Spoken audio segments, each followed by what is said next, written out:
Nah, guys, kita balik lagi ke materi ketidakadilan itu ada stereotip ya.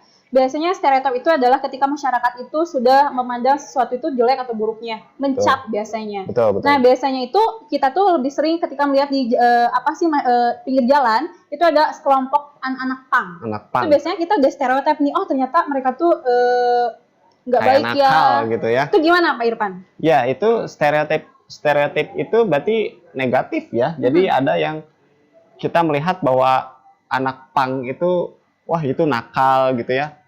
Baung, padahal belum tentu, mungkinnya cuman berpakaiannya saja seperti itu. Karena pakaian urakan juga belum tentu dia melakukan tindakan kriminal ya. Betul. Justru orang-orang yang berpakaian rapi yang melakukan tindak kriminal seperti korupsi gitu ya. Tikus berdasi ya? Tikus berdasi, betul.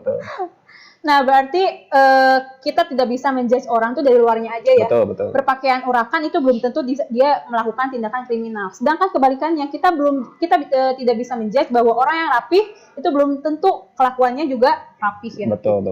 Nah, biasanya kalau stereotip ini itu gimana sih caranya kita bisa mengubah mindset masyarakat, Pak Irfan? Ya, memang kalau merubah stereotip itu agak sulit ya. Betul. Contoh misalkan gini, ada orang Batak misalkan ngomongnya keras.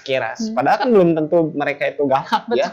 Cuman ngomongnya aja keras gitu. Orang Sunda misalkan karena terbiasa kita dengan lembut ya, mendengar suara-suara lembut, ini orang Batak keras. Padahal mah belum tentu orang Batak itu galak-galak ya. Cuman memang suaranya saja yang keras. Nah, ini cara merubah pandangan kita ya, kita harus ikut memahami juga budaya mereka ya. Misalnya tadi budaya orang Batak keras, ngomongnya keras, kita juga harus memahami karena memang orang Batak keras misalkan ngomongnya gitu ya. Nah, untuk selanjutnya itu ada konsepan juga sebenarnya, ada dominasi. Itu dominasi itu adalah ketika sebuah kelompok yang datang ke sebuah wilayah tapi mereka mendominasi kelompok atau penduduk yang ada di sana. Jadi kayak misalnya kelompok minoritas bisa mendominasi kelompok mayoritas. Itu kayak misalnya di sebuah negara bisa ya? Bisa.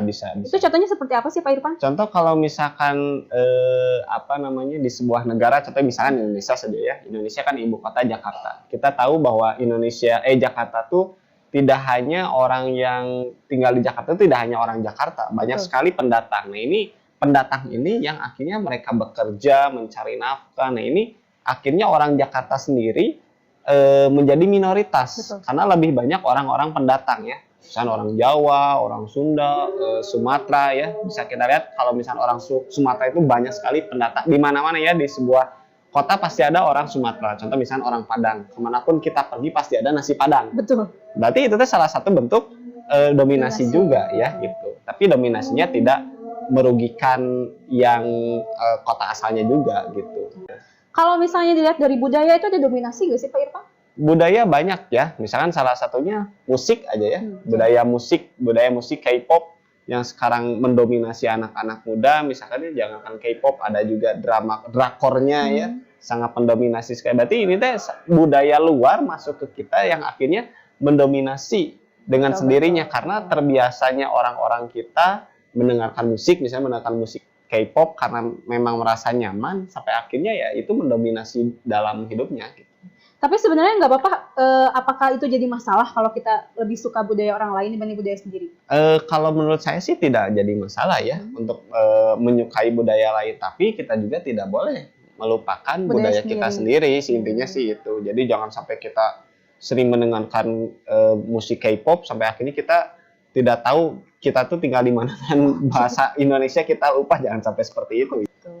Jadi sebenarnya di materi ini tuh kita belajar tentang memahami perbedaan yang ada di masyarakat. Kita harus saling menghargai, saling memahami bahwa perbedaan dalam sebuah kebudayaan masyarakat itu pasti ada. Dan kita tidak bisa menghilangkan perbedaan itu. Nah, makanya caranya supaya kita menghargai perbedaan itu seperti apa sih Pak Irfan? Ya, kembali lagi ke diri kita sendiri ya. Bagaimana kita menanggapi budaya yang baru masuk ke kita itu dengan misalkan kebudayaan kita juga jangan sampai dilupakan. Jadi sebenarnya adalah hal yang paling utama adalah kita berpikir positif dan kita harus open minded ya, kita terbuka sama sebuah perbedaan. Jangan sampai kita nggak bisa menerima perubahan, bahwa perubahan itu mutlak ya ada di masyarakat. Betul. Jadi untuk materi kali ini semoga kalian bisa paham bahwa perbedaan itu nyata dan kita bisa memahami sebuah perbedaan itu dengan positif gitu. Jadi tolong tingkatkan sikap saling menghargainya, jangan pernah mengstereotip segala sesuatu bahwa kita tidak tahu ada hal baik atau buruk di dalamnya gitu. Jadi tolong dari materi sosiologi ini kalian bisa saling memahami. Mungkin cukup sekian dari kami berdua. Saya ucapkan terima kasih kepada Pak Irfan sebagai guru sosiologi senior di sini. Telah berdiskusi bahwa realita di masyarakat itu akan sesuai atau tidak dengan teori dalam sosiologi. Gitu. Saya ucapkan terima kasih. Kita ketemu di video selanjutnya. Assalamualaikum warahmatullahi wabarakatuh. Waalaikumsalam warahmatullahi wabarakatuh.